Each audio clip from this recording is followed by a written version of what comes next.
السلام علیکم viewers, welcome to my YouTube channel Rana Kaishar Shahzad. امید ہے آپ خیریت سے ہوں گے۔ دوستو، آج کی اہم خبر کے ساتھ میں آپ کی خدمت میں حاضر ہوں۔ آج کی اہم خبر یہ ہے کہ کویتی اقامہ کے متعلق اہم خبر، وہ کیا اہم خبر ہے اور جو کویت سے باہر اقامہ ہولڈر پھنسے ہوئے ہیں ان کی واپسی کے کیا امکانات ہیں۔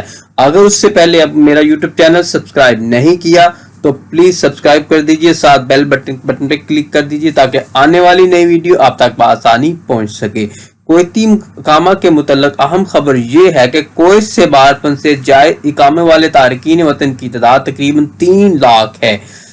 رہائشی اقامہ کی خلاف ورزی کرنے والوں کی تعداد بڑھ کر 1,76,000 ہو گئی ہے، جبکہ ڈیڈ لائن سے 1% سے بھی کم غیر قانونی رہائشیوں نے فائدہ اٹھایا ہے۔ تفصیلات کے مطابق وزارت داخلہ کی جانب سے رہائشی اقامہ کی خلاف ورزی کرنے والوں کو اپنا اقامہ لگوانے یا ملک چھوڑنے کے لیے دی گئی آخری تاریخ کل ختم ہو رہی ہے۔ باخبر ذرائع نے الرائی کو بتایا کہ آخری تاریخ کا فائدہ اٹھانے کے لیے اقامہ خلاف ورزی کرنے والے تارکین وطن کا ٹرن آؤٹ بہت کم تھا، جبکہ اقامہ خلاف ورزی کرنے والوں کی مجموعی تعداد میں سے 1% 1000 سے بھی کم ہے سے زیادہ نہیں ہے۔ ذرائع نے یہ انکشاف کر کے حیرت پیدا کر دی کہ کویت میں رہائشی اقامہ کی خلاف ورزی کرنے والوں کی تعداد 24 نومبر کے اختتام سے پہلے تقریباً 1,30,000 تھی۔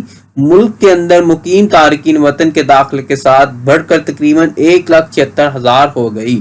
وزارت داخلہ کا ارادہ ہے کہ گزشتہ دنوں کے دوران ہوائی اڈے پر ہوائی ٹریفک کے معطلی، بندرگاہوں کی بندش اور بہت سے لوگوں کی ڈیڈ لائن سے فائدہ اٹھانے میں عدم استحکام کی وجہ سے اقامہ خلاف ورزی کرنے والوں کے لیے آخری تاریخ پھر سے 1 ماہ کے لیے بڑھا دی گئی، جو ایک خوش آئند ہے۔ جو لوگ اپنا اقامہ نہیں لگوا سکے وہ اپنا اقامہ لگوا سکتے ہیں، جن کی کسی وجوہات کی بنا پہ ابھی تحویل نہیں ہوئی تو وہ تحویل بھی کروا سکتے ہیں۔ تو ایک متعلقہ پیش رفت میں ذرائع نے بتایا کہ جائز اقامہ رکھنے والے کویت سے باہر پھنسے تارکین وطن کی تعداد تقریباً 3 لاکھ ہے، جبکہ تقریباً 1.5 لاکھ افراد کے اقامہ کی تجدید نہ ہونے اور ان کے ملک سے باہر ہونے کی وجہ سے کویت کی رہائشی حیثیت ختم ہو چکی ہے۔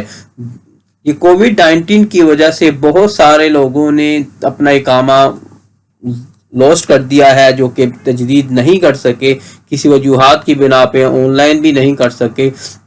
تو اس سے تقریباً 1.5 لاکھ افراد متاثر ہوئے ہیں، جو کہ کویت کا اپنا رہائشی نامہ ختم کر چکے ہیں۔ دوستو، اس سے کافی لوگوں کو نقصان بھی ہوا ہے، اور جو لوگ یہاں پہ ہیں تو وہ ان لوگوں سے بس یہی گزارش ہے کہ آپ اپنا اقامے کی تجدید ایز سون ایز پاسبل کریں۔